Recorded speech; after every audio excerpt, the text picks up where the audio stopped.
Tecnologias habilitadoras para a segurança do trabalho. Como a inovação está salvando vidas nas empresas, nos canteiros de obra. É sobre isso que a gente vai falar nesse podcast. Roda a vinheta.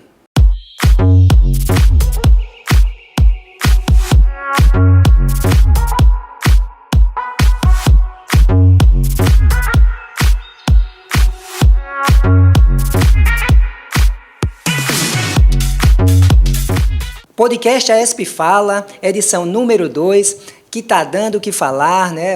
As primeiras edições, a primeira edição, na verdade, com muitas visualizações, né? No nosso lançamento, foi sensacional. E por você, Prev, você que é o nosso prevencionista, que está aí com a gente o tempo todo, né?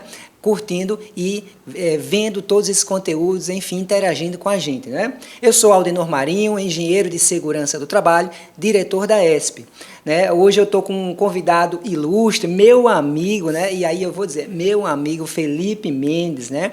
A gente vai falar sobre coisas muito interessantes aqui, né? Sobre tecnologia, sobre a inteligência artificial, realidade virtual, robôs, enfim, tudo que está mudando nesse mundo aí da segurança do trabalho e está vindo para nos auxiliar na prevenção dos acidentes, das doenças do trabalho, né? Esse podcast é uma iniciativa da Associação dos Engenheiros de Segurança do Trabalho, a AESP, e tem como patrocinador a Mútua Pernambuco, que é a nossa caixa de assistentes dos profissionais do sistema Confe-CREA Mútua. Mas antes, né, a gente já sabe, vou lembrar aqueles 3 recadinhos. Você que é o nosso nosso parceiro prevencionista, primeiro você tem 3 regrinhas, 3 coisas que você precisa se comprometer para que a gente alcance um maior número, né, de colegas, de profissionais prevencionistas. Então, a primeira regrinha, vamos lembrar. Primeiro, se você já gostou do tema, compartilha esse com aquele seu amigo especial. Não precisa ser 10 colegas, não precisa ser todos os seus grupos, né? Mas compartilha aí com aquele colega especial, porque você é nosso convidado especial. Então, encaminha para ele, ó, poxa, esse conteúdo tá legal, você vai gostar disso. E aí, se você já gostou do tema, encaminha para ele. Essa é a regrinha número 1. A nossa regra número 2 é você que gostou do tema, tá ali interessante, tá surgindo coisas que você tá gostando, faz um comentário. Surgiu uma frase de efeito, gostei dessa frase aqui, isso aqui tá marcando para mim. Então, comenta lá para a gente repercutir isso de uma forma super legal, né? E por último, você tem que se inscrever no nosso canal, né? Se inscreve, dá um like, dá aquele like poderoso, né? Para que a gente possa crescer e alcançar ainda mais, né, nossos colegas prevencionistas. E aí eu vou falar com você, Felipe. Felipe Mendes. Felipe, que é doutor em Engenharia Industrial e Sistemas pela Universidade do Minho, em Portugal.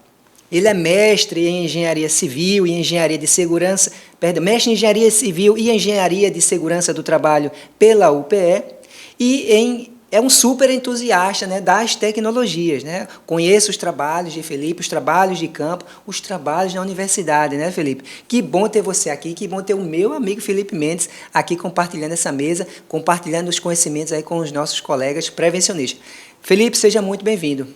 Obrigado, Adenor. Para mim é uma satisfação imensa aqui estar com você, uma pessoa tão respeitada no cenário da engenharia de segurança local e nacional, e estamos juntos aí no que der e vier para trazer mais segurança do trabalho para as pessoas. Que bom, Felipe, que bom ter você aqui, né? A gente já conheceu um pouquinho, né, Felipe, do Felipe Mendes, o profissional, né, professor, né, muito respeitado, né, começou muito jovem aqui na Universidade de Pernambuco, né, mas já está há um certo tempo aí, já super conhecido, já doutor há um certo tempo, inclusive, né, é uma carreira, assim, brilhante na segurança do trabalho, né, Felipe, parabéns para você, né. Agora a gente quer saber quem é o Felipe Mendes, atleta de Kung Fu, né? E quem é esse cara? A pessoa Felipe Mendes. Fala um pouquinho, Felipe, da tua vida, da tua trajetória. Então, Adenor, acho que eu sou um cara comum, né? Como todas as outras pessoas. Rapaz, todo lutador de Kung Fu não é comum, não. Eu já fui lutador de Kung Fu, não é tão comum assim, não, viu? É um grupo seleto. O Kung Fu é uma válvula de escape, né? A gente sabe que são muitos desafios, né? A gente trabalhar com a indústria, trabalhar com a construção civil e os outros segmentos produtivos. É bem estressante, né? A gente sabe, para quem faz a segurança do trabalho no dia a dia, o quanto a gente precisa ter tranquilidade, né? Ter tranquilidade para estar lidando com gestores, com líderes, Às vezes é aquilo que parece ser o óbvio, para muitas pessoas Sim. não é. E aí a gente tem que ter aquela paciência que só a arte marcial pode lhe Isso dar. aí, é isso aí. Conheço bastante, mas não pratico há bastante tempo também, mas vivi muito isso e é super legal, muito bom. Eu vejo seus vídeos, acho muito legal Obrigado. toda vez que você posta lá. E tua carreira, Felipe, como foi, né? Você formou em engenharia, de onde vem essa história toda? Bem, quando eu estava na graduação ainda, minha graduação é Ciências Agrárias, né? Então, estudei, hoje eu, inclusive, tenho projetos de pesquisa com o setor sucroalcooleiro. Minha engenharia base foi Ciências Agrárias, Engenharia Agrícola, e lá no meio da graduação eu tive a cadeira de Engenharia de Segurança. E nisso, né, todo mundo que é jovem, ele fica se questionando, querendo saber por que eu vou fazer no futuro. Sim. Então, eu sempre procurei valores, né? Então, eu sempre busquei ter uma carreira profissional que ela tivesse alinhada com meus valores e propósitos. E eu enxergo a engenharia de segurança muito mais que uma profissão. É uma oportunidade missionária, né? Estarmos ali usando o nosso conhecimento para impedir que as pessoas morram é algo que vai além da profissão. Certamente. Então, quando eu vi a cadeira, eu disse, é isso que eu quero fazer. E com isso, entrei por um caminho sem volta, que aí comecei a atuar, fiz escola técnica junto com a graduação. Quando eu terminei, apesar de ser engenheiro, escolhi atuar como técnico primeiro. Tive um período de experiência na indústria da construção civil como técnico de obra, liberando máquina, liberando trabalho em altura, liberando área de estaqueamento. Chão de fábrica, no caso, chão de obra. Assim, de checklist de segurança, treinamento de CIPA, a festa de aniversário. Quem é técnico sabe disso, né? O técnico de segurança faz tudo. E quando terminei, a escola técnica me chamou para dar aula, e aí eu entrei pelo caminho acadêmico, no qual várias disciplinas do ensino técnico, de gerenciamento de risco, higiene, eu pude dar, ministrar, montar curso nessas áreas. Cheguei a uma hora de estar dando 12 horas de aula. A gente sabe que nas escolas técnicas, como funciona, quanto mais os alunos vão pedindo, e a escola técnica vamos, então já teve época de eu dar 12 horas de aula, e assim, aquele desgaste... Foi na boa. Aquele desgaste confortável, digamos assim, né? Que lhe traz satisfação. E aí, no meio da trajetória, fiz a especialização em engenharia de segurança, onde eu conheci talvez a pessoa que foi o meu mentor profissional, o professor Beda Barcoqueba Júnior, bastante conhecido no segmento, e trabalhei com ele durante 10 anos até o falecimento dele.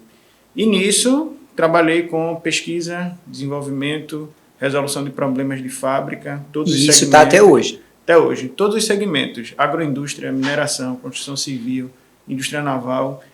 Hoje eu tenho interface com todos eles, focado com gerenciamento de risco, né? E onde entra essa coisa? A gente sabe, né? A engenharia por si só é um curso tecnológico, a gente tem a engenharia de segurança, que é uma engenharia mais humana, mas é engenharia, né? Tudo que a gente faz de monitoramento, a gente tem muitos equipamentos, a gente tem muita tecnologia empregada. Mas é notório que nos últimos anos, talvez um pouco mais até do que 10 anos, a gente tem visto uma introdução de tecnologia de uma forma mais acelerada do que no passado. Como é que isso entrou na tua vida, né? De ser um entusiasta, né? De implementar realmente, vamos dizer, enfim, ferramentas tecnológicas no dia a dia da segurança do trabalho. Como é que isso entrou na tua vida? Bem, em 2021, foi lançado um edital de pesquisa tecnológica pela FACEP. Então, a FACEP, um órgão fomentador, perfeito. Um órgão fomentador. E a FACEP, ela disponibilizou recursos para professores. Olha, tente resolver um problema usando tecnologias habilitadoras. Eu quero saber o que é isso, né, Felipe? Eu quero entender o que é isso. A gente vai conversar sobre isso. E aí, o que foi que aconteceu? Eu escrevi um projeto. Sim. Eu tinha acesso a algumas informações e surgiu uma demanda com o estaleiro que disse, cara, isso não tem solução pronta. Você está falando do estaleiro Atlântico Sul, nessa época? O estaleiro Vard Promar. O Vard Promar, perfeito. Nós temos dois, né? O estaleiro Vard Promar, a gerência super aberta à tecnologia. E aí eles disseram, Felipe, a gente tem problemas aqui que não existe solução pronta no mercado. E aí eu conversando com eles, eu disse, olha, existe um caminho. A gente está com um edital aberto, onde eu consigo formar pessoas e com o uso de tecnologia a gente tentar resolver um problema para vocês aqui. E começou desse jeito. Eu fiz um processo seletivo, naquela época 20 pessoas se candidataram, eu precisava escolher 10. Aí eu montei um curso de formação com tecnologias habilitadoras e engenharia naval. Tanto que os gerentes de estaleiro naquela época, até agradecer, Túlio, Rafael e o Dr. Walter Bombarda, diretor de estaleiro daquela época, foram os maiores incentivadores. E formamos uma turma. Essa turma ficou dentro do estaleiro, estudando e desenvolvendo tecnologia, e a gente criou 5 alternativas tecnológicas lá, e que até hoje são utilizadas no estaleiro, e 2 integrantes hoje fazem parte do quadro técnico do estaleiro nessa janela. E para mim foi um motivo de orgulho muito grande. E foi nesse momento que as coisas foram para esse caminho, porque os problemas da indústria de segurança, elas chegaram num momento agora em que não existe solução fácil mais. Entendi. Tudo que a gente já tem no mercado, medidas de proteção coletiva, medidas de cunho individual, então tem uma gama de coisas que já está sacramentada. Mas e que a gente está vendo que não está resolvendo 100%. Exatamente. Tem que ter algo mais. Mesmo com tudo que está consagrado, o uso do EPI, o uso da proteção coletiva, a questão da eliminação de alguns riscos, tem coisas que já estão consolidadas. Agora, quando a gente fala em eliminar risco, que é o ideal, né? Pela pirâmide do NIOSH, todo prevencionista diz, a gente quer eliminar. Eliminar não Escuta aí, viu, Prévio? Eliminar, vamos combinar, não é trivial. Não é uma coisa que é um desafio gigante. Não é uma coisa assim, às vezes eu vejo todo mundo falando, não, o EPI é a última coisa que deve ser utilizada. Se você conseguir eliminar o risco. Então, assim, então o caminho não é tão simples assim. E aí, quando a gente parte para a eliminação, você vai ver que não tem solução pronta. Então, um dos desafios que a gente tem chegamos no momento em que tem risco que eu não posso, com tudo que existia até agora, eu nunca consegui eliminar. E aí você não tem jeito se não entrar no processo. Exatamente. Se você não mudar, não evoluir, não buscar uma tecnologia até para facilitar, modificar o processo, tirar a exposição do trabalhador, não tem jeito. Não tem jeito. E é esse o momento que a gente vive hoje. Quer dizer que entra aí a tecnologia para salvar as vidas. Como é que uma tecnologia, você consegue dar algum exemplo de tecnologias que podem salvar vidas? Totalmente. Vou dizer um caso, inclusive, não posso revelar nomes porque os processos ainda estão em curso. Mas a gente tem um projeto com uma indústria química que eles financiaram, né, a pesquisa está em desenvolvimento, e que o problema era o seguinte, essa indústria, por características dela, elas precisam ter um controle de emergência muito efetivo, certo? Quando a substância química vaza, e se eu tiver uma vítima, eu não consigo localizar ela na planta rapidamente. Imagina uma planta industrial cheia de tubulações, cheio de compartimentos, acessos restritos, e você tem 300 pessoas trabalhando lá. Então, digamos, houve um vazamento. Todas essas pessoas vão evacuar da planta. Sim. E vão para um ponto de encontro. Mas não a vítima. Mas não a vítima. E aí eu vou fazer a contagem no ponto de encontro. Quando todo mundo chegar no ponto de encontro e a gente fizer a contagem e que se der conta de que um não chegou, já se correu meia hora. Só que todo mundo sabe. Cara, isso eu estou me arrepiando aqui, só estou pensando, né? Eu trabalho com planos, né, de emergência, e isso é louco, cara. A gente tem cenários, né, desse jeito, e se você chega numa situação de uma vítima, numa situação em que você tem dificuldade de encontrá-la, é difícil. Pode ser que você não consiga resgatá-la e ela vai a óbito. Né? Exatamente. Agora imagina o seguinte, chegou, meia hora se foi. A gente sabe que uma parada cardiorrespiratória você tem que começar a agir ali em torno de 2-3 minutos. Senão você começa a ter dano cerebral por falta de oxigênio. Então, o meu resgate tem que chegar muito rápido no local. Então, o que é que a Mas aí, como é que ele chega, né? Como é que ele localiza a vítima? Como é que ele localiza? Então, a gente está criando um sistema de localização para a vítima. Por exemplo, na planta química, as pessoas elas têm um rastreador e a gente está consolidando, né, uma rede de monitoramento na planta integrado com um painel de visualização, onde a equipe de resgate, digamos, soou o alarme, ela vai começar a acompanhar a evacuação dos pontos rastreados. Se um ponto ficou para trás, eu não vou esperar chegar todo mundo no ponto de encontro.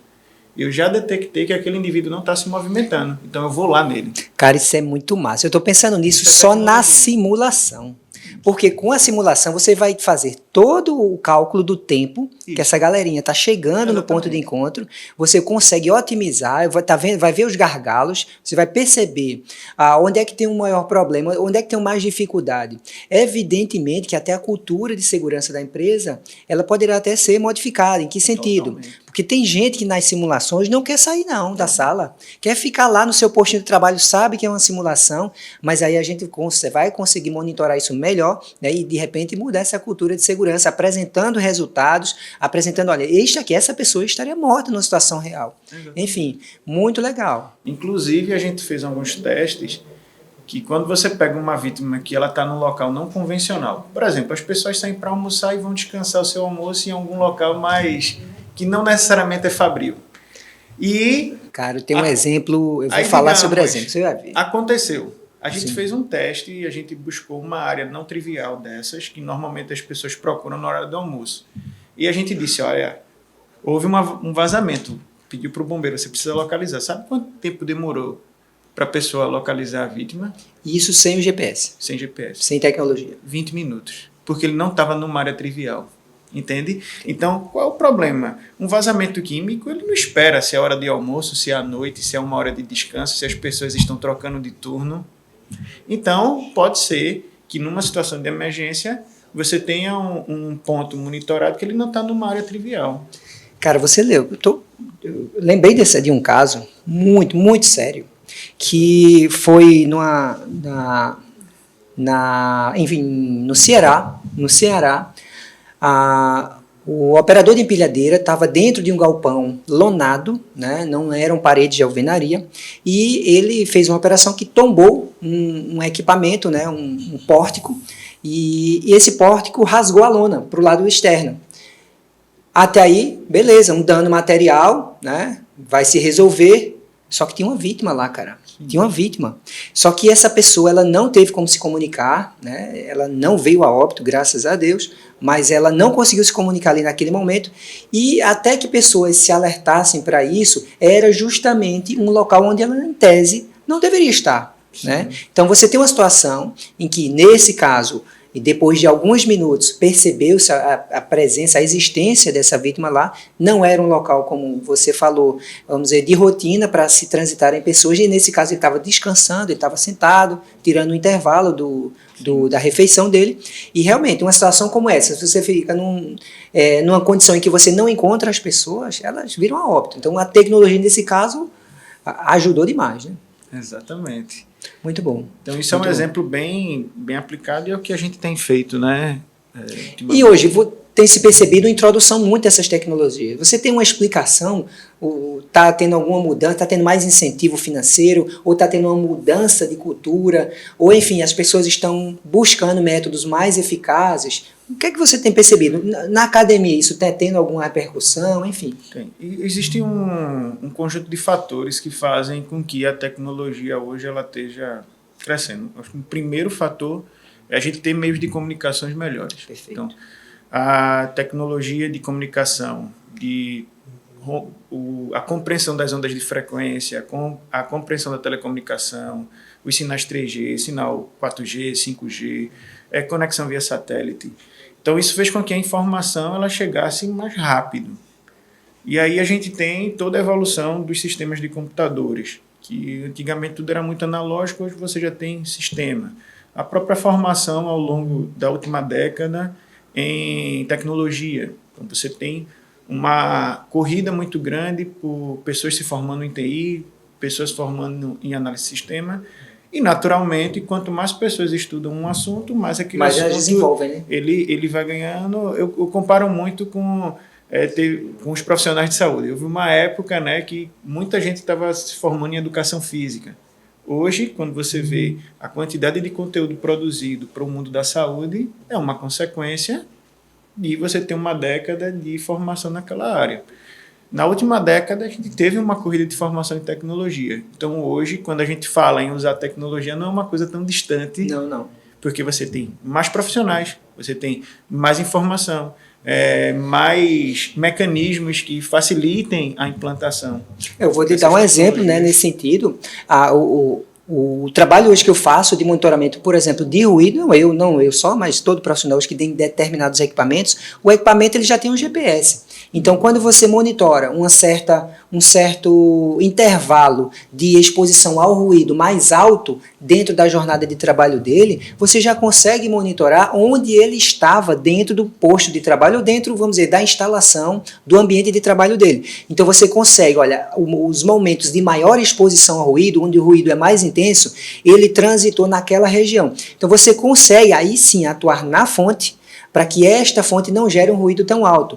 O que antes você só tinha uma média do ruído para todo aquele estabelecimento, todo aquele ambiente de trabalho, hoje você consegue monitorar de uma forma mais eficaz e dizer, olha, é ali, é naquela proximidade, aquela máquina ou daqueles profissionais onde eu tenho mais ruído também, né? Exatamente. E isso é um motivador. Outro motivador é pessoas que estão no mercado, elas buscam oportunidade de mercado.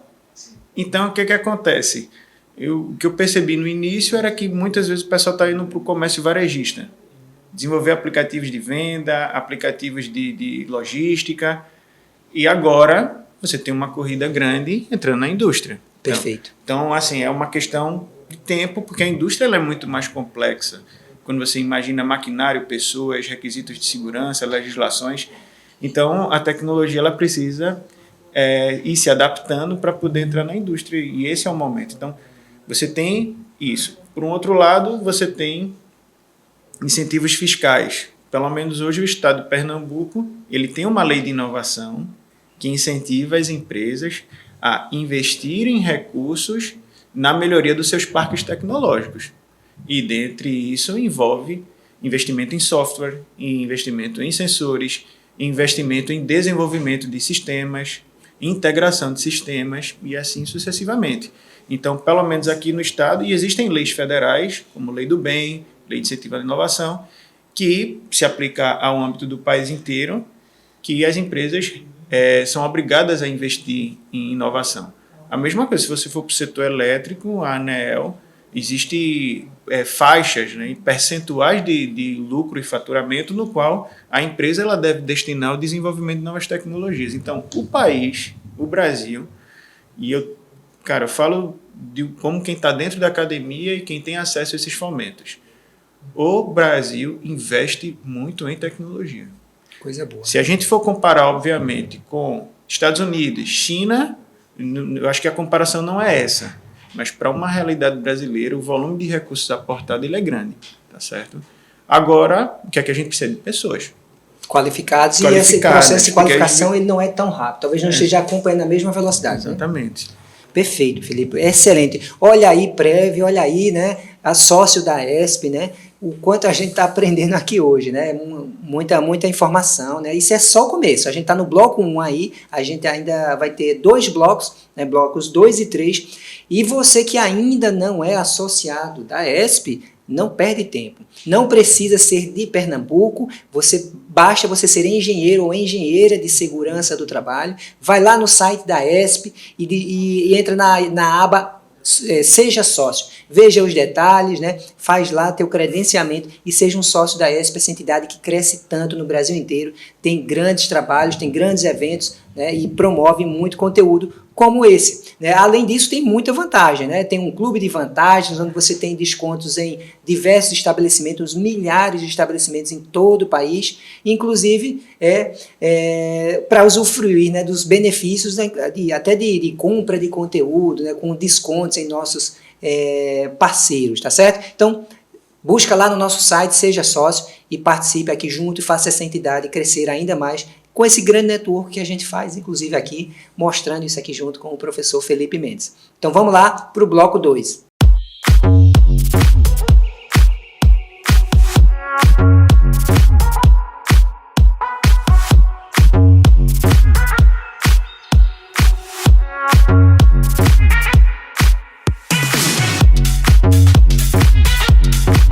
Olá, vamos começar agora o segundo bloco dessa conversa com o professor Dr. Felipe Mendes, né? Falando sobre tecnologias habilitadoras, né, para a segurança do trabalho. E aí eu pergunto ao Felipe o que é que hoje está surgindo de mais, vamos dizer, de uma forma mais ampla, né? O que é que mais está impressionando, né, em termos de tecnologia focado na segurança do trabalho, porque a gente já vê inteligência artificial, a gente vê robôs, a gente vê sensores que são muito importantes para captar a presença de gases, por exemplo, no ambiente de trabalho. O que é que você está vendo mais sendo introduzido, né, hoje na segurança do trabalho, Felipe? Então, a tecnologia habilitadora ela tem uma trajetória de implantação. Primeiro, o que é que você chama habilitador? Essa palavrinha ela é curiosa. Pronto. E é importantíssimo entender o que vem a ser habilitadora, porque às vezes a gente acha que a tecnologia não é só sensor, não é só comunicação 5G, 4G. O conceito habilitador ele vem da questão de você habilitar a empresa a usar a tecnologia. Então, como é que funciona? Muitas vezes se questiona por que uma empresa ela não dá um salto tecnológico. Então você está falando de uma tecnologia antes da tecnologia? Exatamente. Na verdade, é o modus operandi da tecnologia para que ela permita que a empresa ela ande na direção da indústria 4.0. O que é que a gente tem? Primeiro, quando se fala... Isso é profundo, viu? O negócio é sério. Toda vez a gente fala e requer mudança de cultura por parte das empresas, né? Quando a gente pega, por exemplo, todos nós utilizamos tecnologia na nossa vida. Então, a gente tem um celular que tem muita tecnologia embarcada, você tem o seu computador que tem muita tecnologia embarcada, exatamente. O seu carro que você dirige tem tecnologia embarcada.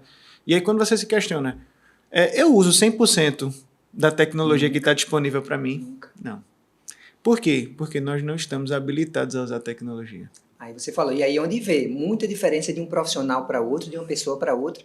Você vê, às vezes, um celular, o quanto ele, vamos dizer, gera de produtividade para um profissional e o quanto ele não gera para o outro. Parece que o defeito é no aparelho. Não é, a gente sabe, né? Você hoje com um aparelho, você faz filmagem, você faz foto, mas você faz até um laudo no seu celular ali durante uma perícia, né? Exatamente. E aí é onde entra esse grau de familiaridade que a gente tem com o recurso tecnológico, ele está associado à maturidade tecnológica. Certo. Que hoje está muito voltada para o indivíduo, né? Aquele que tem mais interesse, e não uma formação ampla organizacional. Coletiva, né? Exatamente. Organizacional, a palavra é essa. Então, quando a gente pensa numa empresa, ela tem uma máquina, ela tem sensores que medem se ela está com algum problema ou não. Só que o quanto as pessoas que fazem parte daquela empresa utilizam essa tecnologia. O quanto ele está gerando de resultado. E o quanto ele utiliza para a melhoria da gestão dele. Perfeito. Por exemplo, você tem uma máquina lá que a gente sabe que a vibração, se ela estiver fora de um padrão, ela pode estar antecipando a falha. Sim. Então você tem um cara da manutenção que ele sabe disso, mas ele não sabe... Ele sabe de forma indireta. Então ele sabe lá, olhando no feeling, né? Ele sabe, está vibrando, isso aqui vai dar um problema. Então, o que é necessário? Você preparar as pessoas para utilizarem tecnologia. Então, do mesmo jeito que a gente, como usuário doméstico, a gente tem dificuldade de usar todas as tecnologias, que dirá um profissional na indústria. Então, como é que funciona? Você tem o seu computador, você tem vários recursos tecnológicos, mas, por exemplo, do Excel, você utiliza o Excel para colocar a linha lá e fazer uma soma, uma equação. Sim. Mas você poderia fazer muita coisa com o Excel. Por quê? Porque você não está habilitado. Então, o que é que eu preciso fazer? E não há muito incentivo para essa habilitação. Exatamente. É como eu disse, parte de cada um, né? Exatamente. Então, eu preciso criar um caminho para que você utilize as ferramentas que estão à sua mão o máximo possível. Então, quando se fala em tecnologia habilitadora, toda a indústria ela quer alcançar o 4.0. Como? Você precisa ir se habilitando a isso. Você precisa começar a utilizar a tecnologia numa escala menor, resolvendo problemas simples seus, e que gradativamente, quando você vai incorporando a cultura de P&D, de desenvolvendo tecnologia dentro da empresa, você vai utilizando ela cada vez mais, até chegar no nível 4.0. Por exemplo, quando você pega uma empilhadeira autônoma hoje, que já se tem em pátios logísticos, isso não começou nesse ano, nem no ano passado. Você tem aí uma década de habilitação do setor logístico para começar a utilizar empilhadeiras autônomas. Quando você pensa em cortina de luz em torno da empilhadeira, que hoje já tem, são sensores. Sim. Aí você diz, Felipe, existe a tecnologia sensor. Mas o pessoal estava preparado para usar? Não. O pessoal estava utilizando para essa finalidade? Não. Então, o que é que acontece? Você tem um processo de maturação até você chegar hoje e ter uma empilhadeira autônoma com cortina Pois de é, luz. o próprio GPS, a gente fez um comentário rápido sobre um medidor de ruído, né? Que o GPS a gente já convive com ele no celular há muito tempo já, né? Mas veja, a gente está usando uma tecnologia agora em um outro equipamento para avaliar ruído e a partir dele extrair, né, mais informações. Então é um processo gradativo, né? Mas aquelas pessoas que se alertam para isso antes, elas saem na frente. Exatamente. E aí é onde entra a segurança do trabalho. Se você e você sabe disso, Aldenor, a gente anda nas indústrias e os processos de segurança ainda são muito analógicos. Você tem permissões de trabalho, análise preliminar de risco, o próprio PGR, ainda é uma coisa muito cartorial. Então, aí você pensa, não, Felipe, eu preciso fiscalizar uma atividade, ainda é muito técnico lá, vendo na frente do serviço. Eu não estou dizendo que isso não seja importante, mas é só para a gente poder ter uma ideia de como fazer segurança no trabalho hoje, ele ainda não é 4.0. Entendi. A gente tem alguns casos, né, que são complexos do monitoramento do ponto de vista analógico, como a gente está falando. Por exemplo, o trabalho em espaços confinados, o trabalho em altura, que requer uma avaliação em curto prazo da condição, vamos dizer, física e mental, mas vamos pensar na questão física por enquanto, do trabalhador para aquele instante. E a gente tem hoje, né, dispositivos eletrônicos que podem fazer esse monitoramento em tempo real, é o que a gente chama de wearables, né, que são dispositivos incorporados, né, na vestimenta do trabalhador. Como é isso? Então, como você mesmo falou, se você pegar no universo esportivo, você já mede tudo. É verdade. Você já mede batimento cardíaco, você já mede quantidade de distância, já mede altura em relação ao solo, já mede aceleração. Então, hoje, a indústria esportiva ela já tem vários marcadores fisiológicos com tecnologia para medir. Em uma das minhas instâncias no doutorado, eu tive a oportunidade de conhecer um laboratório, e eu estou falando isso em 2016, onde eles já estudavam descarga elétrica do músculo para ver fadiga, né? Então, se instalavam sensores e, a partir do resultado da eletromiografia, você sabia se o cara já estava no ponto de fadiga ou não. Se você pegar a indústria esportiva, você já coloca um atleta totalmente rastreado e você já sabe como é que o corpo dele vai responder. Aí você diz, já existe tecnologia para isso? Existe. Está na segurança do trabalho? Não. Então, por quê? Ainda não estamos habilitados a isso. Existe uma distância muito grande que vai desde uma cultura de provisionamento de valores, ou seja, é muito caro, é muito barato, tem uma mão de obra que não está especializada nisso ainda, então tem toda uma curva de aprendizado chegar, mas já existe tecnologia vestível. Então, eu me lembro, teve um pesquisador que veio da Croácia para cá, fez pós-graduação, pós-doutorado aqui com a gente, na UPE, e ele mediu a temperatura interna do pessoal que trabalhava em câmara fria com uma cápsula. Então, o cara engolia uma cápsula. Nossa. E essa cápsula mandava a temperatura basal interna para um computador. Tá de brincadeira, filho. Exato, para ele poder estudar o efeito da aclimatação sobre a fisiologia dele. Que hoje a gente tem um aparato normativo, né, falando sobre a aclimatação e o que é a aclimatação na prática, né? É muito difícil tratar isso, né? A gente tem dificuldades até de aplicar os conceitos da norma. Por exemplo, se eu penso em uma norma de insalubridade, ela deixou uma situação extremamente aberta para que o profissional, o engenheiro, ele na elaboração de um laudo, ele simplesmente avalie critérios qualitativos, que ela não diz quais são, mas é qualitativa a análise, e sem dados, né, como por exemplo esse, né, vamos dizer, da reação do organismo, do profissional que está entrando naquela câmara e saindo, para que dê um resultado, vamos dizer, confiável. Porque você tem, o que é suficiente para uma câmara de resfriado? Só a japona é suficiente para um ingresso de 5 minutos? Eu não sei, mas quem é que sabe? Né? Se a gente tiver tecnologia que dê uma resposta objetiva, isso muda tudo, né? Exatamente. Inclusive, durante a pesquisa, a gente sempre vai esbarrar, inclusive o pesquisador, o professor Dr. Tom Slata, hoje é professor na Irlanda, um abraço para ele. Olha aí. Professor que eu tenho muita consideração. E eu sei que você vai encaminhar esse podcast para ele, né? Com certeza. E aí ele vai ser o nosso seguidor também. Foi o pesquisador que desenvolveu, estudou isso. E aí, quando você imagina essa circunstância, a gente vai implicar em questões éticas, que é o que esbarra hoje muito essa questão do vestível. Por exemplo, eu posso monitorar o trabalhador? Cara, quando você estava falando isso aí, eu estava pensando, tá, mas eu vou deixar um GPS no cara. Logo quando você estava falando da questão da emergência, né? Esse cara vai estar transitando em tais áreas. Isso não tem um conflito ético? É complexo o negócio. Extremamente. Só que, ao mesmo tempo, eu estou falando de proteger a vida da pessoa. Então, a segurança do trabalho e tecnologia, ela vai estar numa fronteira ética muito grande. Não, o teletrabalho, né? A gente está trabalhando em casa e como é que eu faço segurança na casa do meu funcionário? Eu tenho entendeu? opiniões bem específicas em relação a isso. É muito complicado. As lives que a gente fazia na época de pandemia só surgia isso. E aí, como é que eu vou monitorar a temperatura, a iluminância, a cadeira, o mobiliário na casa do meu trabalhador? Porque isso não deixou de ser responsabilidade da empresa. Se o cara adoece trabalhando em casa, não deixou de ser responsabilidade da empresa. Agora, como tratar isso? A gente não tem, até aquele momento, na pandemia, a gente não tinha nada, né? E veja que é uma coisa complexa. É um acidente doméstico ou é um acidente de trabalho? Olha aí, tá vendo? Então, assim... É no exercício do trabalho, Exato. Ou seja, a fronteira disso, ela não está clara. Sim. Ela não está clara. Ou seja, uma regulamentação, ela sempre vai ser muito bem-vinda. E essa regulamentação, ela precisa ser tratada com muita prudência. Sim.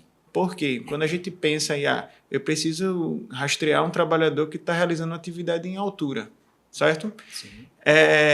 Que horas eu devo começar a rastrear isso? Quando ele está se deslocando lá para o trabalho, porque vamos imaginar... Até porque ele às vezes vai com fardamento, né? E começa a ter outras questões. Né? Vamos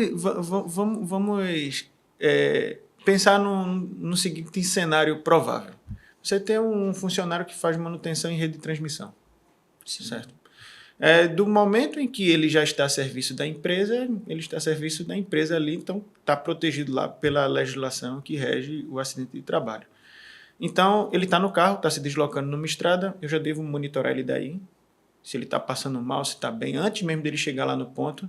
E nisso envolve, quando ele chegar no local, subir, que eu vou estar medindo os marcadores fisiológicos dele. Até que ponto eu estou fugindo da questão ética Sim. de que isso é um dado dele. Sim. Ele não chegou no poste ainda. Sim. Só que digamos que ele parou o carro, ele não chegou exatamente naquele momento do trabalho Sim. e isso ser utilizado de alguma forma contra o trabalhador. Então... Não, e veja, existem casos normais, reais, onde o trabalhador ele foge um acidente de trajeto. Isso acontece. Não é regra, não é regra, né? Isso é uma exceção, mas eu já presenciei situações, já acompanhei situações em que o cara disse que se acidentou de uma determinada forma e testemunhos comprovaram que não foi isso, né? Que ele não estava naquele lugar como ele disse, tinha seguido por um outro caminho, de uma outra forma, enfim, né? E entra um aspecto que tô com marcadores fisiológicos. Eu sei a pressão sanguínea dele, sei marcadores de estresse, sei fadiga e sei tudo mais. E digamos que eu sei agora que ele está na iminência de ficar doente. Perfeito. Porque esses sinais se modificam, só por isso. Né? Aí ele está na iminência de ficar doente. E aí eu, como empresa, digo, sabendo que lá na frente eu vou ter um problema, eu vou pegar o dado do rastreio e vou desligar o funcionário. Cara, isso é louco. Estamos diante de conflitos éticos. É monstruoso. A partir do momento que eu consigo prever que você vai ficar doente daqui a... E isso, com o avanço da tecnologia, Sim. isso inevitavelmente vai chegar. A detecção precoce de doenças ocupacionais. Isso é um Minority Report, tá? É o filme, aproximadamente. É o filme de Tom Cruise. Aproximadamente. Porque, só para você ter ideia, Adenor, esses relógios, companhias de seguro hoje... já lhe dão bônus de seguro se você tiver um relógio desse e você monitorar sua fisiologia com a questão de despesa médica. Perfeito. Então, a gente não está, já estamos vivendo isso, é só uma questão de tempo. Agora imagina se a gente pega a empresa e eu digo, cara, eu sei que esse cara, ele não tem... Assim, tem alguma coisa nele que me diz que daqui a 2 anos ele vai ficar doente, né? Quando eu pego os parâmetros. Eu tenho uma inteligência artificial que analisa isso e diz... Que vai ter todo um histórico, né? Aí tá bom, eu não vou lhe dar um emprego. Tá bom, meu emprego dignifica o homem. As pessoas precisam trabalhar. Inclusive, o trabalho bem dosado, ele é uma prevenção de milhares de doenças, o senso de utilidade, as pessoas estarem fazendo algo importante. Isso combate muito do risco psicológico da depressão. Tá entendendo? E, ao mesmo tempo, se o trabalho tiver desregrado, ele pode ser um problema na sua vida. Só que, se eu não lhe dou o trabalho, eu começo a ter um problema social. Em cima de algo que eu acho que vai acontecer com base no dado fisiológico. Então, assim, a tecnologia vem aí para fazer com que nós pensemos mais sobre qual a forma mais prudente de usar ela. É por isso para que a gente extraia resultados só positivos, né? Exatamente. E que você tenha algum grau de proteção ética, né, da saúde da pessoa. Então, eu acredito muito... Até garantias constitucionais não sejam aí jogadas, né? Jogadas, exatamente. Então, quando eu penso no monitoramento, eu acho que ele será muito útil para impedir a morte das pessoas. E esse deve ser o foco sempre. Né? Eu não tenho dúvida. Você saber que o cara ele teve uma queda de pressão lá em cima, que ele está... na antecedência, por exemplo, ele teve uma parada cardiovascular. Sim. Isso vai ser detectado. Agora, imagine o seguinte, ele está numa quase parada cardiovascular. Sim. Eu consigo tirar o cara de lá rapidamente. Eu consigo resgatá-lo. Ou então eu consigo antes mesmo, digamos, ele está tendo um ataque de ansiedade antes de subir no poste, antes de subir na torre. E o marcador fisiológico está me mostrando isso. Um vestível, temperatura de pele e tudo mais. Eu digo, cara, tu não vai subir não. Eu tive um caso de um cliente nosso que ele estava sendo capacitado, um funcionário novo sendo admitido, capacitado para trabalho em espaço confinado. Ele estava na formação, um ambiente controlado, né, com pessoas ali monitorando. E ele passou mal. Resultado, ele não está apto hoje. Literalmente, ele tem um ASO, né, um atestado de saúde ocupacional, de inapto para trabalho em espaço confinado. Agora, será que se eu tivesse hoje... Primeiro, por que ocorreu isso? Né? De fato, é uma inaptidão ou foi só um momentâneo? E será que se eu monitorasse isso diariamente, de uma forma mais rotineira, será que eu não teria um diagnóstico até diferente? Né? De repente, olha, não, estou monitorando, estou vendo isso, e ele tem a aptidão para trabalhar. Então, são coisas que a tecnologia poderia ajudar a gente muito nisso. Né? E veja, principalmente para as atividades de alto risco. Uma das tecnologias que está começando a ser desenvolvido com uma velocidade maior agora, a gente pegou ali, com o advento da NR12, os sensores se desenvolveram muito. Então, hoje você tem máquina com intertravamento que tem super sensores. Com o avanço de reconhecimento de imagem, hoje você tem câmeras que reconhecem se o cara está utilizando o equipamento de proteção individual ou não. Inclusive, tem um parceiro nosso no qual a gente desenvolve o projeto. Ontem eu estava lá na obra deles. Tem análise de risco hoje, né? Você hoje consegue, com inteligência artificial, filme um ambiente de trabalho, reconheça os riscos e está transformando isso no PGR já. Você filma um ambiente de trabalho, eu estou vendo ali, tem uma iluminância potencialmente inadequada. Isso está sendo monitorado já. Monitorado. E aí, nesse caso, já tem um totem, né? Que está ainda nessa fase de prototipação e ideação. Um totem que, a 5 metros de distância, vê se você está com os EPIs. E ele dá um alerta, funcionário sem EPI. A máquina fala, né? Tem um alto-falante e diz. E veja... É o dedo duro, é o cipeira. É aquele cara que ele está vendo tudo. E num raio de 5 metros, porque o alcance da câmera, por conta de resolução e tudo mais... É o que está sendo aplicado. Então, assim, ele já reconhece, ele já alerta o trabalhador e eu não preciso de uma pessoa o tempo inteiro chamando a atenção. É um Big Brother, e aí vem a história da ética de novo, né? Novamente. Mas é isso aí. Novamente. Então, existe uma premissa que é muito utilizada em ciência política e filosofia. Liberdade e segurança são inversamente proporcionais. Então, é mais ou menos o seguinte. Se eu quiser ter o máximo de segurança possível, inevitavelmente, eu vou ter um grau de liberdade menor. É a mesma coisa que você dizer, Felipe, eu não queria sofrer... Essa é uma frase para a galerinha comentar. Vou logo falar. Essa é uma frase para você colocar nos comentários. A pessoa chegar assim, Felipe, eu não quero sofrer nenhum mal, eu vou ficar trancado dentro de casa. Você tem liberdade? Sim. Mas você está seguro? Tá. Sim. Então, assim, isso são duas grandezas quando a gente fala em trabalhar. Eu quero dar o máximo de... Não é por isso que produção e segurança vive brigando. Porque é um fato. Quer dizer, produção, ele precisa de liberdade para produzir. E a segurança, para ela ser 100%, a liberdade você vai ter uma restrição. Então, assim, então, quando a gente fala no trabalho seguro, é o equilíbrio entre você ser o máximo de produção possível, o máximo de produtividade, sem você ter um engessamento.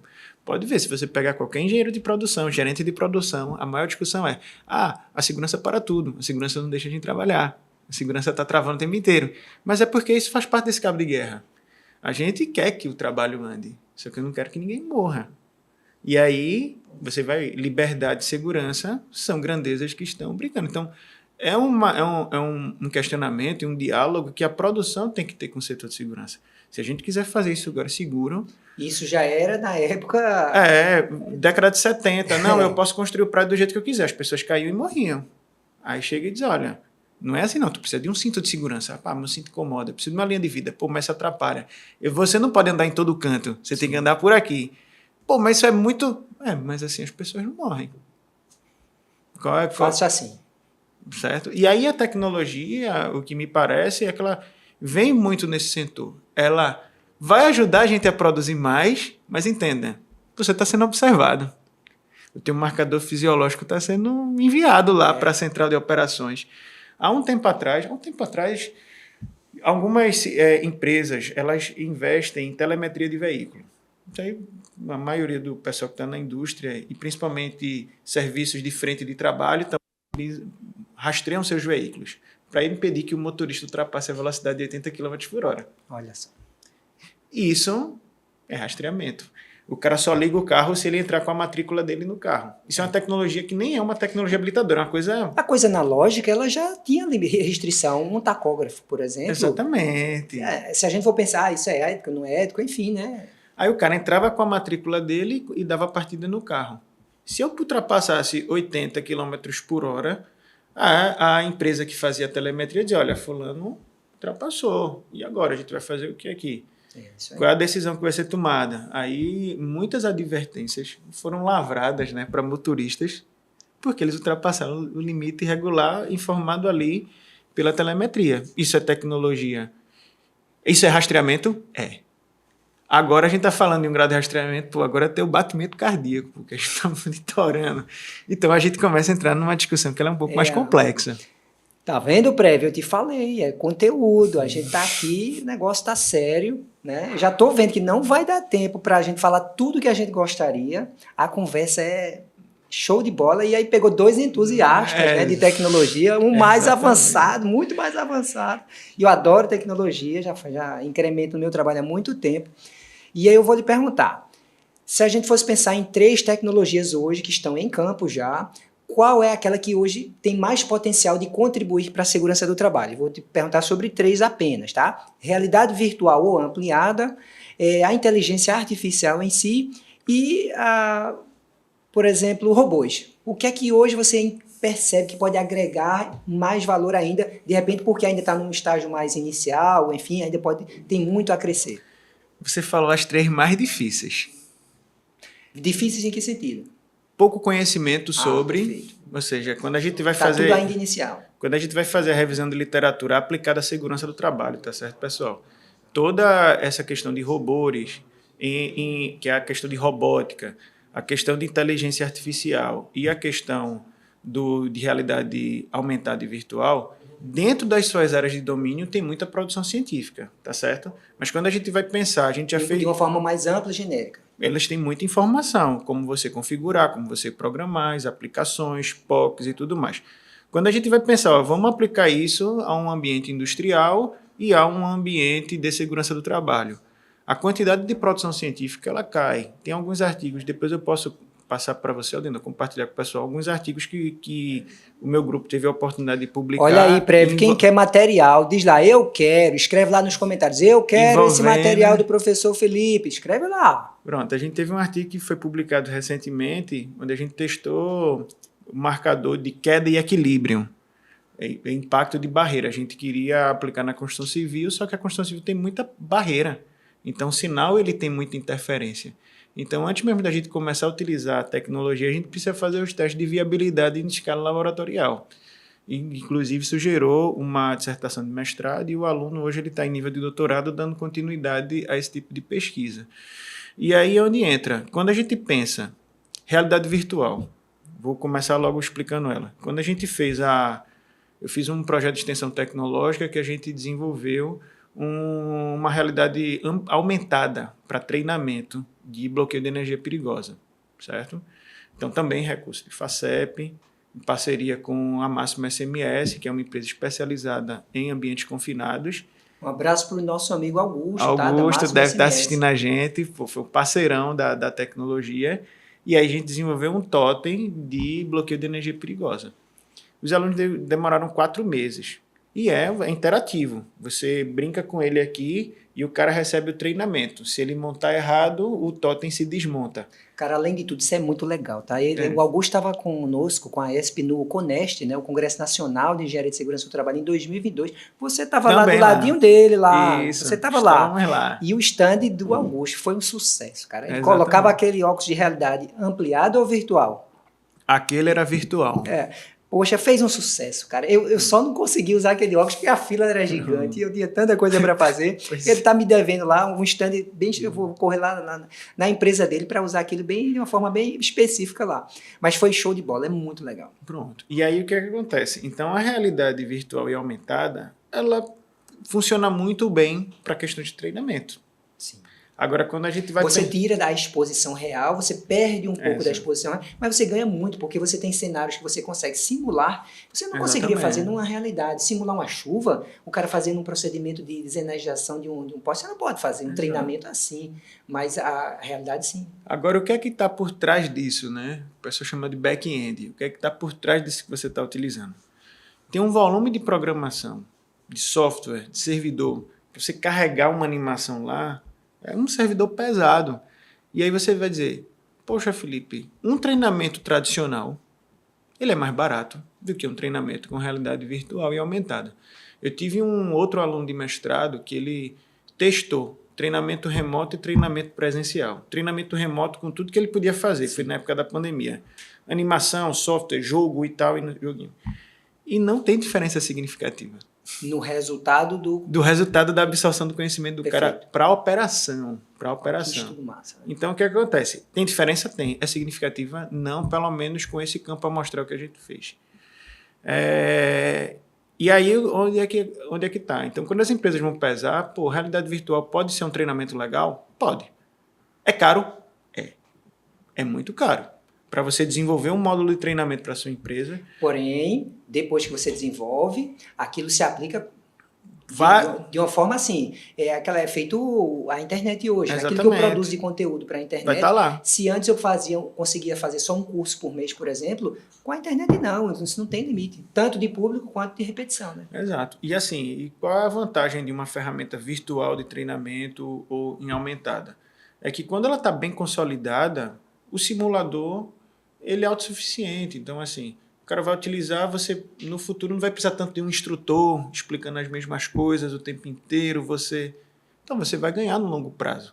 Agora, o que as empresas precisam entender é que desenvolver esses módulos no curto prazo precisa ser colocado de forma estratégica porque não é barato. Não é barato.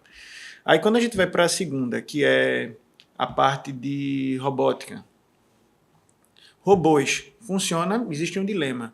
O robô vai substituir o homem ou vai ser colaborativo?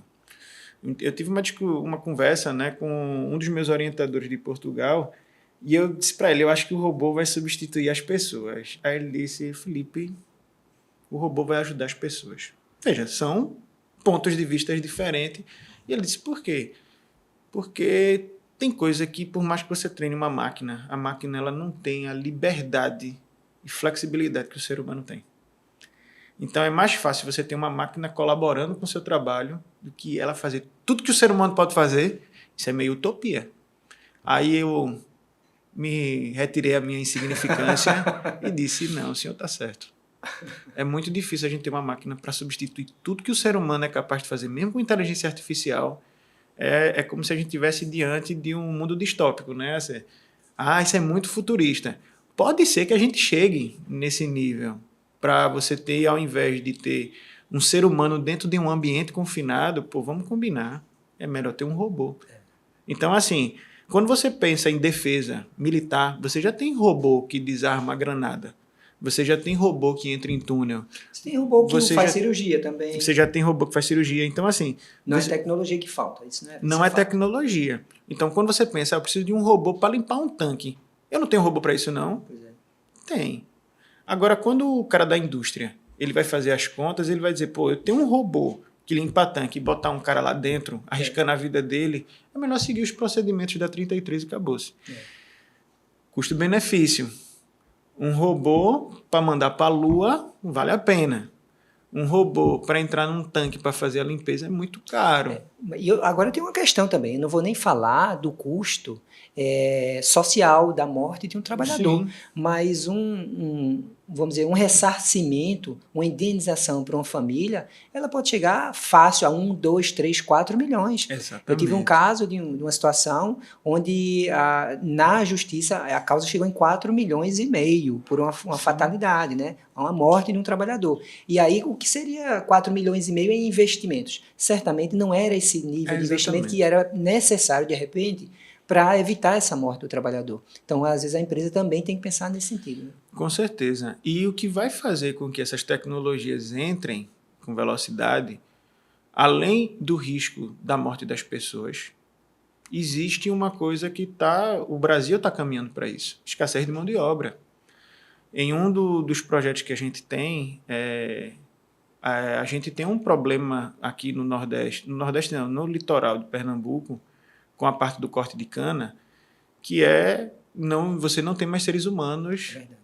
Primeiro, ainda bem, graças a Deus, está acabando o cortador de cana, porque é uma profissão que ela é muito difícil. Qualquer um que entrou num canavial pós-queimada, com um facão na mão, eu digo isso que eu já fui várias vezes, não para cortar, para inspecionar, mas quando eu pego o peso do facão e digo, tu corta quantas toneladas aqui? Pô, os caras passam um dia. Aí você diz, cara, isso aqui tinha que ter outro jeito de forma. Não é possível que a gente, com tanta inteligência, tanta engenharia, a gente vai deixar as pessoas fazendo isso. Na verdade, é uma escolha, não é uma falta de engenharia. Exatamente. E aí você chega e diz, do mesmo jeito, pô, a gente vai em locais que área classificada, atmosfera explosiva, você diz, pô, eu vou meter o cara dentro de um tanque de álcool, velho, para limpar. Eu não consigo achar isso normal. Principalmente da via que a gente diz, se a gente está disposto a utilizar a nossa inteligência para preservar a vida das pessoas, a gente tem que estar disposto a determinados trabalhos. Eles não podem existir. E mesmo que uma questão social, de empregabilidade, cara, vamos arrumar outro encaixe. Porque eu não consigo achar normal você dizer, para gerar um emprego, o cara tem que fazer uma coisa que é penosa mesmo. Pelo amor de Deus.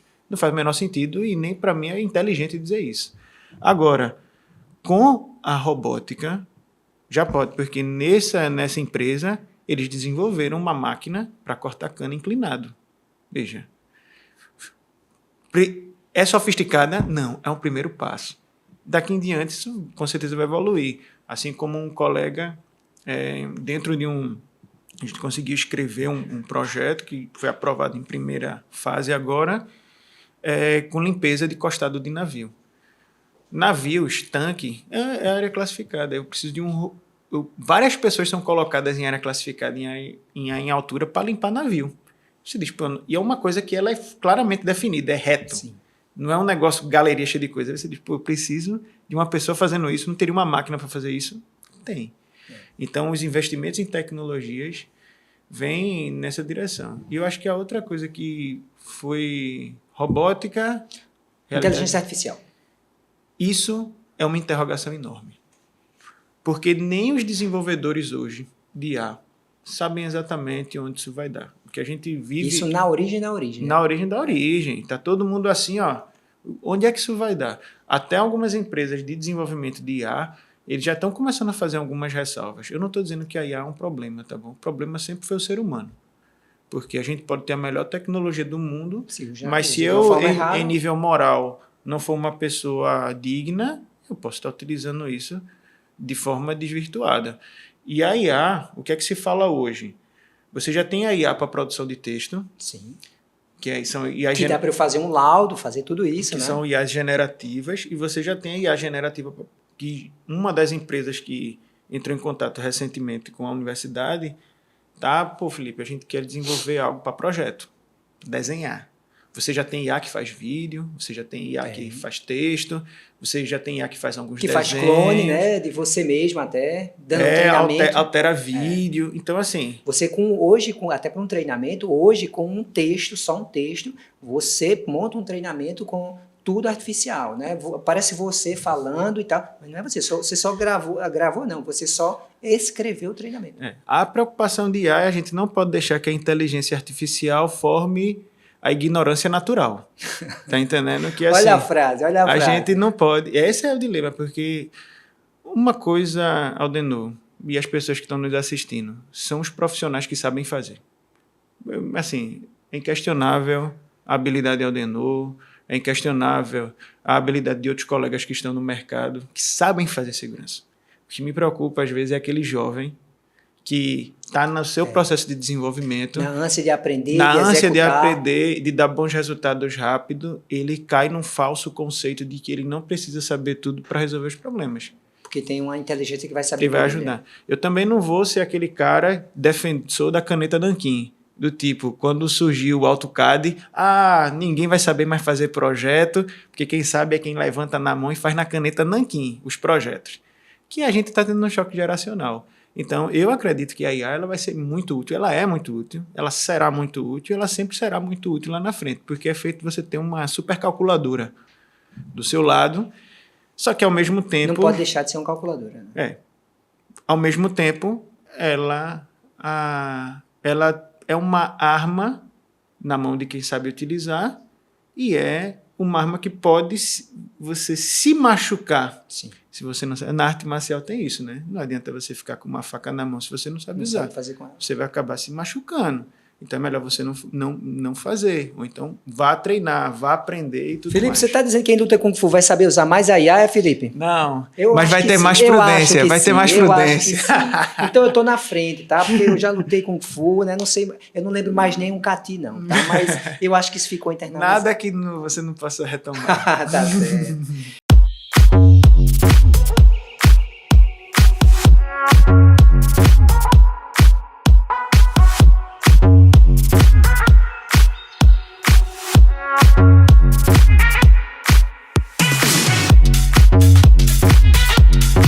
Vamos agora para o nosso terceiro bloco, né? A gente está falando aqui sobre tecnologias habilitadoras para a segurança do trabalho, né? Como é que elas vão salvar vidas, né? E aí a gente está aqui conversando com o Dr. Felipe Mendes, né? Da Universidade de Pernambuco, professor, e enfim, né? Tá trazendo muito conteúdo aqui para a gente e está super interessante esse bate-papo. E aí, nesse terceiro bloco, Felipe, eu vou trazer só uma pergunta que é...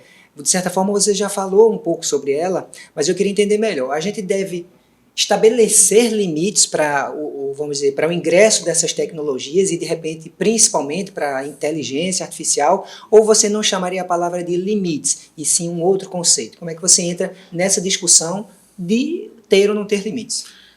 Na minha opinião, é limite. Limite eu acho que é a melhor palavra. Cálculo 1, tudo tem limite. Inclusive a tecnologia. A gente precisa estudar ela com profundidade, entender até onde ela pode chegar, ver quais são as formas da gente poder fazer isso de maneira mais prudente possível, mas não é tolher, porque dar limite não é fechar. Porque o limite é assintótico, interromper, né? Que ela se expande, porque ela pode, ela deve. Ela vai se expandir, crescendo, né? vai crescendo, e você vai acompanhando, ela vai estabilizando, e você vai acompanhando, ela vai estabilizando. Porque a tecnologia não é uma coisa que é um salto. Tá entendendo? A questão é que a gente precisa estar disposto a acompanhar. O follow-up é o segredo disso, assim.